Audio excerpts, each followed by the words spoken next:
Signs and symbols play a huge role in our lives. Every day we constantly encounter various symbolism, whether it's road signs or pictograms on a smartphone, symbols in the subway, national flags, coats of arms and banners, car company badges, or manufacturer logos. Not to mention religious symbols. All of this is symbolism, and every sign means something on a subconscious level.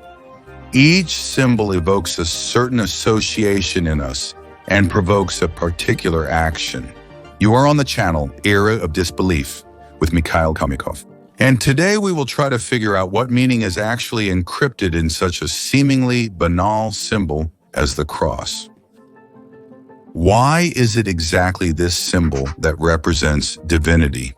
What hidden meaning does it actually carry?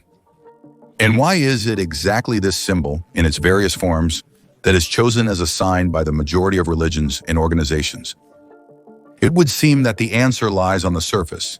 It is already asking to be revealed.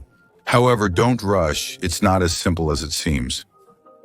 Any option that, without a doubt, is already on the tip of your tongue is, in fact, most likely not the answer. But let's start from the very beginning, labels. That's just how our brain works. Once we've constructed a certain logical chain of thoughts that leads us to an action, we mentally create a kind of label that represents this chain. And the next time we encounter similar initial data, most often we don't even think about what to do next. There's already a ready-made guide to action sitting in our head.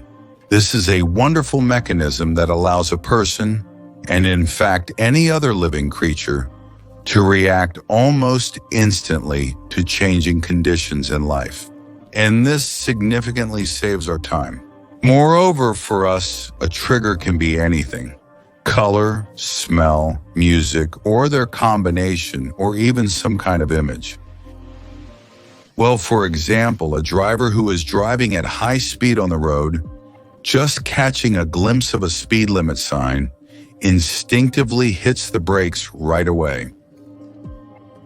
Or after seeing the yellow light come on at the traffic light right after the red, he immediately starts a chain of complex actions so that by the time the green light appears, the car is ready to go. We don't even think about the fact that we need to first press the clutch pedal in a certain order, then shift gears, then gently press the gas, and then release the clutch. And only then will the car start moving. All of this is quite a complicated sequence. However, the brain performs it automatically. Sometimes, even without seeing the yellow or green light of the traffic signal, an unconscious timer clicks in your head where every action is already calculated down to a fraction of a second. And during that time, we can calmly talk with the passenger and not even notice what's happening to us. Such is the role of labels and symbols in our lives. A mass of these accumulated tags, triggers, and internal recommendations actually makes up our life experience. Labels on your computer desktop, icons on your smartphone, and so on work in exactly the same way. You just click on the symbol you like, and the computer gives you a prepared sequence that eventually launches the program you need. Of course, there is also a flip side. Thus, with the help of labels, symbols, and even micro-events, it is possible to control a person, and not just one specific individual, but entire nations. The main problem is just to firmly associate a particular symbol with a particular action for an entire nation. However, this problem is solvable. For example, every country has its own flag. Essentially, it's a big label that contains a certain meaning. And this meaning can be understood correctly, or it can be distorted. And in this way, the desired reaction from the population can be achieved, for example, with the help of mass media. This method of working with symbols has been known to humanity almost since its very inception. It is literally born at the same time as we are. It is inherent to any highly organized being, even cats, dogs, birds, and so on.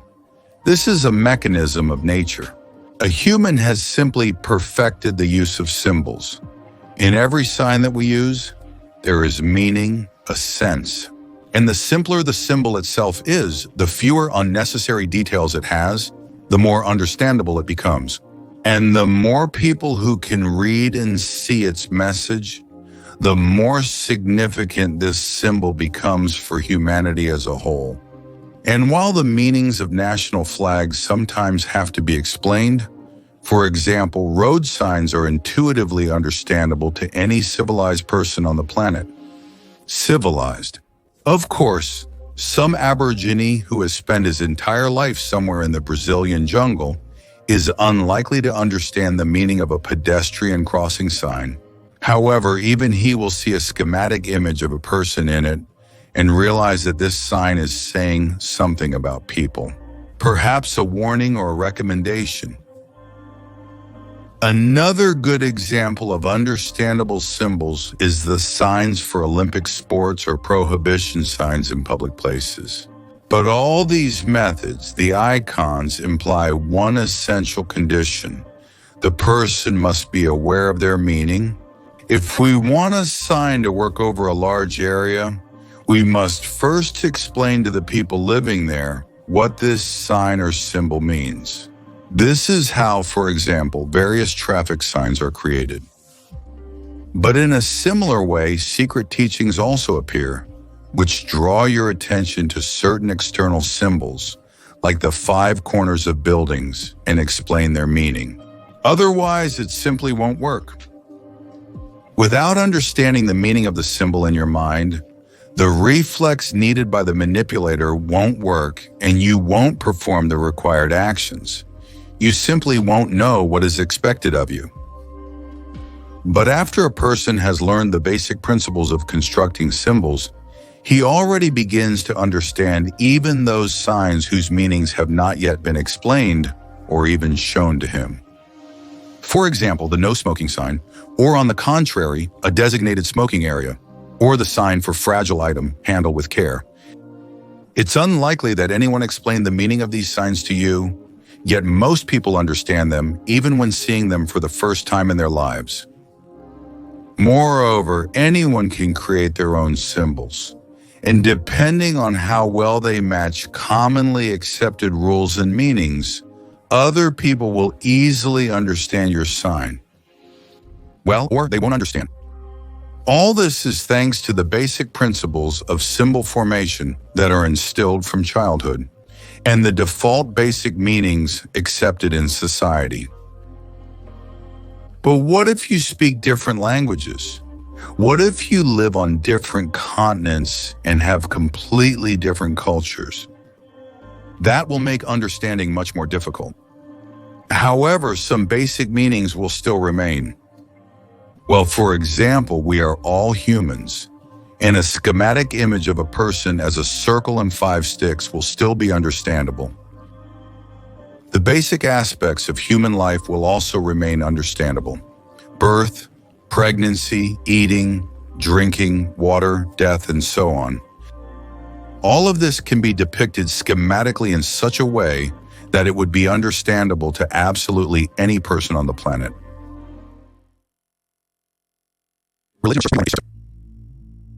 One of the oldest things that unite people into a single community are various religious denominations.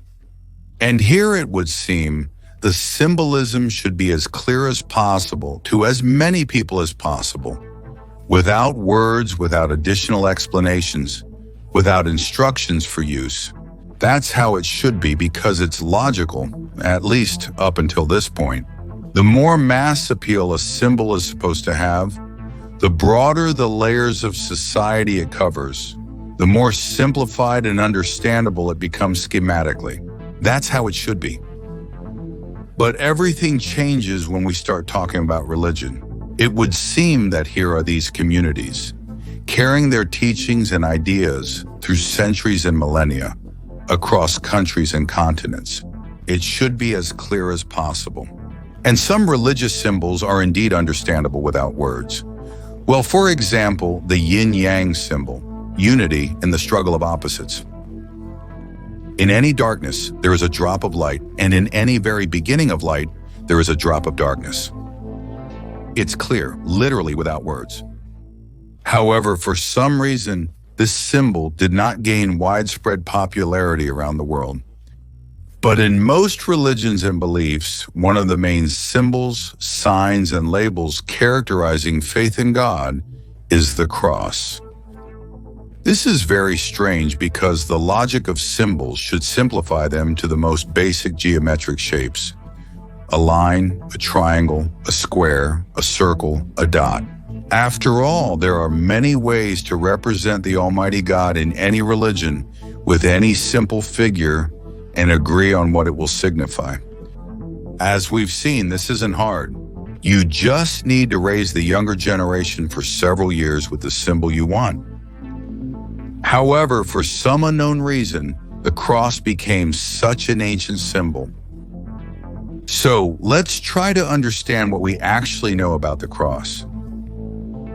First of all, let's immediately pay attention to the fact that in Christianity, the cross became an official symbol only from the 5th century AD. And most likely, it was borrowed from the Huns. This is one of the official points of view. However, what's important here is not exactly from whom this symbol was borrowed, but the fact that by that time, the cross was definitely a religious symbol among completely different peoples and religions. In particular, the Huns practiced Tengrism. However, the cross was a symbol of God among the Egyptians, even in the times of Moses, the so-called Ankh, the key of life. Crosses were also found during excavations of Stone Age settlements. American Indians, for example, the Muisca tribes, believed in the power of the cross to drive away evil spirits. The cross was a symbol of the sun god Ashur among the ancient Assyrians. For the Sumerians, the cross was a symbol of the supreme god Anu. Symbols of the cross are also found in Buddhism and Zoroastrianism, and everywhere, in one way or another, it is connected with the supreme deity. I intentionally did not mention Christianity and Islam, since these religions appeared much later compared to Egyptian or Sumerian civilization. They are still children. However, Christianity is now almost entirely focused on the symbolism of the cross, although, as I already mentioned earlier, it appeared in Christianity only in the century AD. Before that, Christians were even ashamed of the cross, because at that time in their minds it symbolized tragedy and the shame of what humanity had done to Jesus. The century of knee, as if realizing that something was going wrong. The cross was adopted as one of the main symbols of faith. And after that, Christianity began its journey around the world. And unsurprisingly, the cross evoked completely different emotions among followers of other religions. And what about Islam? And Islam officially positions itself as a doctrine that does not recognize any symbols at all. And there is a certain logic to that. The cross in Islam is clearly associated exclusively with Christianity and is perceived as a very negative symbol specifically because of the crucifixion of Jesus. A very similar situation is observed with the swastika, which, by the way, is also a variation of the cross. 80 years ago, the Nazis completely overshadowed the swastika with their influence, and now we perceive it exclusively as a symbol of fascism. Whether this symbol will ever be cleansed in our eyes is a very big question. The vast majority of Christians believe that the cross represents the crucifixion of Jesus Christ and his sacrifice for the redemption of human sins. However, this dogma is contradicted not only by the ancient origin of this religious symbol, which, as we have already found out, existed thousands of years before Christ, and not only in Asia, Africa, and Europe, but even among American Indians and Tibetan Lamas. Even the Christian churches themselves contradict this. Just take a look. Malula is a small town in the south of Syria. It is located in one of those places where Christianity actually originated, so to speak, in the epicenter of biblical events. Somewhere not far from here, the armies of Egypt marched on their way to war with the mysterious Hittites. Not far from here, the army of Alexander the Great marched to conquer Egypt. Somewhere nearby, Moses passed through with his people while searching for the promised land. These places are simply saturated with history. And of course, there are the earliest Christian churches here. However, they all have one interesting feature. The crosses on them are three-dimensional. That is, the cross on the church consists not of two perpendicular lines, but of three, one in each plane. This fact completely shatters the legend of the crucifixion of Christ. It's absolutely obvious that the meaning of the cross was religious, but it definitely had nothing to do with Isis. The fact that this is not a mistake is also confirmed by old engravings of some European cities, including St. Petersburg, which depict churches with exactly the same three-dimensional cross. Here is an old Coptic church with such a cross that has survived to this day in the Egyptian Sharm el-Sheikh. The same can be seen in the Church of Georgi Pobedonosits in Cairo, Egypt, and on the Church of the Virgin Mary in Asmara, Eritrea. On early Christian churches in Greece. This is Corfu, Lefkada Meteora on the island of Crete, and so on and so on and so on. However, even if we take ordinary classical Christian crosses, not every one of them matches the description of the crucifixion. Well, look, here is a classic Celtic cross, and here is the cross of the Maltese order, which has nothing at all to do with the crucifixion. By the way, about the orders, there were a total of 19 knightly orders, and a good half of them, if not more, had some variation of the Maltese cross as their symbol. And only the Teutonic Order chose the classic Catholic cross as its emblem. There was also another knightly order, the very first one, the so-called Order of Tau, which took as its emblem the true symbol of the crucifixion. Not a cross, but a symbol in the shape of the letter T. That is exactly what a real Roman crucifixion looked like, the one on which criminals were executed and on which Jesus was supposed to be crucified. Obviously, these knights knew the subject better, since they were the very first knightly order, founded back in the 10th century AD, but disbanded at the end of the 16th century, which once again serves as indirect evidence that the cross as a symbol and the Christian faith have little in common with each other. But the Maltese cross itself and its variations clearly carry some other meaning. After all, these are not just two perpendicular lines. No, they all have a distinct feature. The ends of each ray widen at the edges. Moreover, this is not just a decorative element. It's an important detail that is played with in various ways, but it is always present. By the way, if you look closely, this nuance can be found on almost all other crosses, even Orthodox ones. Take a closer look at churches, not only the old ones, but also the modern ones. Almost everywhere there is a hint of some widening at the ends of the rays. Practically all knightly orders stopped fighting a long time ago. Some of them have faded into history, some still exist, and some have been revived, like, for example, the Teutonic Order. But even now, they continue to play an important role in the life of the planet. An important one indeed, but exactly what kind of role, it's not so easy to say right away. They all turned into secret, closed, esoteric societies. Elite groups where ordinary people from the street aren't even allowed to set foot. Is it known whether they still influence the world to this day? And a very significant one. Well, take at least the famous Maltese Order.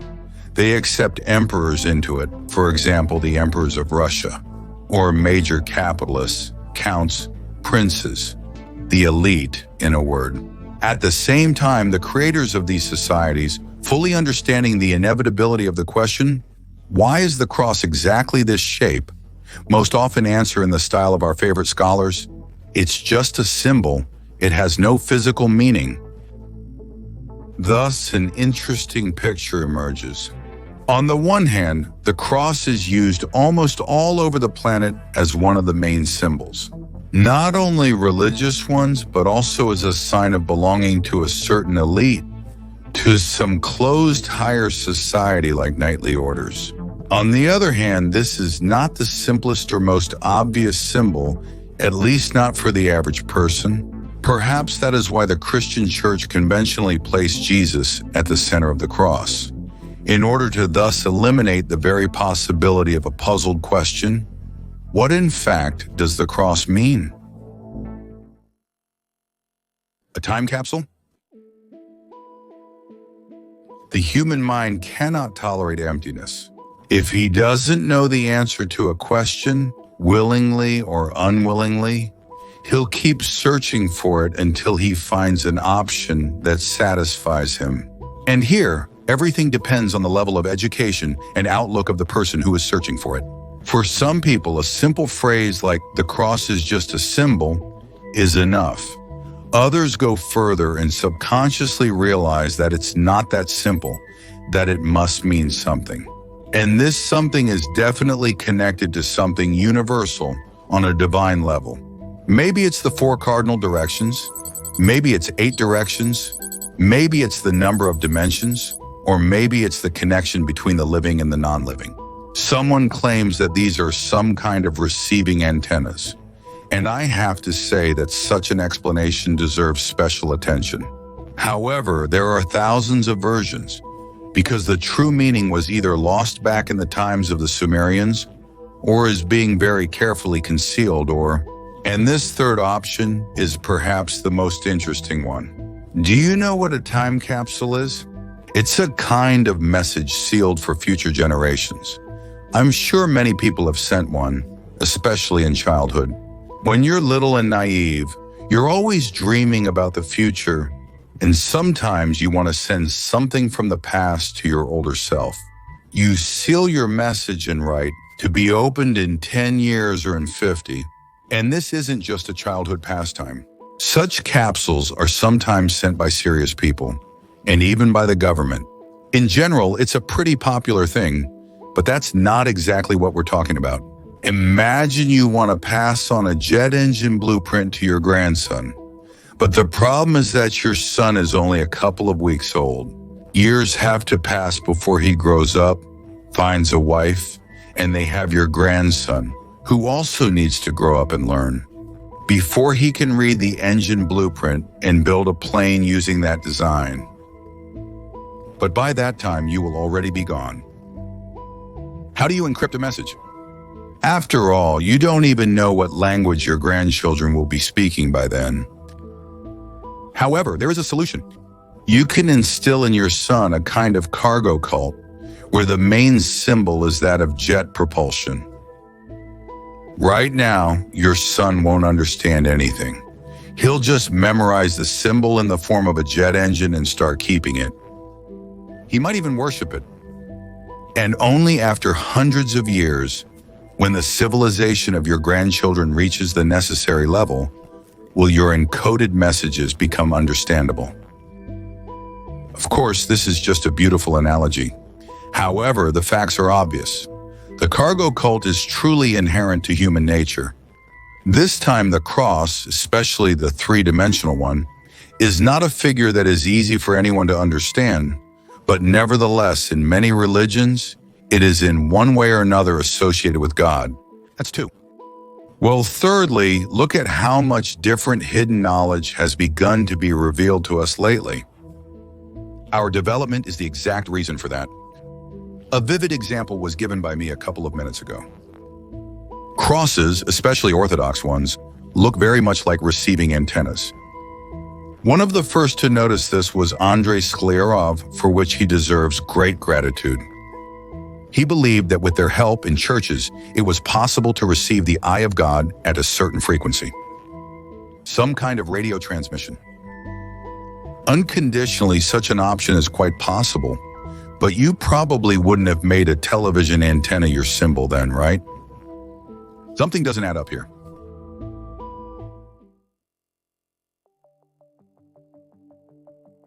Well, let's try to take a different approach. Let's not look for meaning in the cross, but instead try to model our own symbol based on the given parameters of the problem. So, when creating a symbol of faith, a symbol of God, we need to somehow designate its main property. And it's definitely not appearance, because there simply can't be any appearance. Or on the contrary, it could be any appearance. After all, by definition, God is omnipresent and almighty. He simply cannot be confined to any bodily shell, or, on the contrary, he can be present in any or even all at once. That's why he's God, right?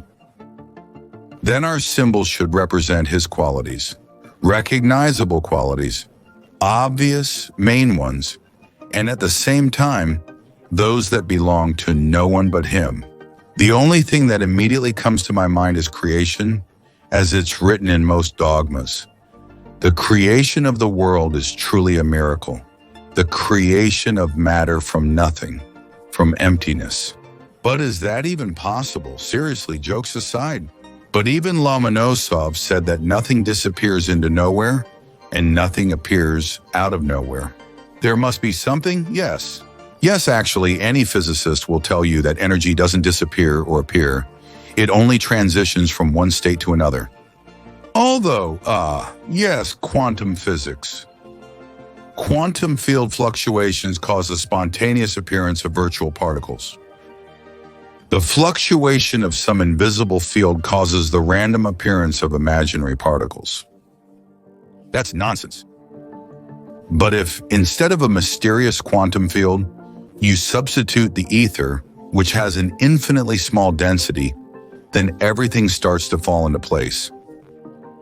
Here, take another one. In the previous video, we found out that the ether not only exists, but it constantly vibrates, changing its density in waves, just like quantum fields do. The variable present in the gravity formula actually represents the density of the ether. And even though the ether itself has an incredibly small density, it still exists, which means it also has mass.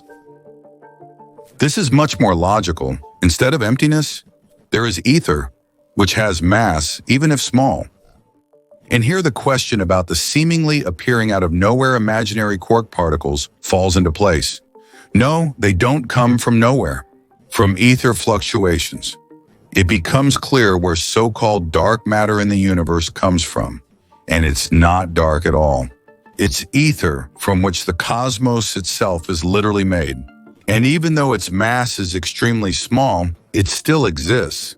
And when multiplied by cosmic distances, it can easily give a total mass dozens of times greater than the mass of all the rest of the visible and tangible universe. Now let's imagine what needs to be done to turn such an ether into a real particle.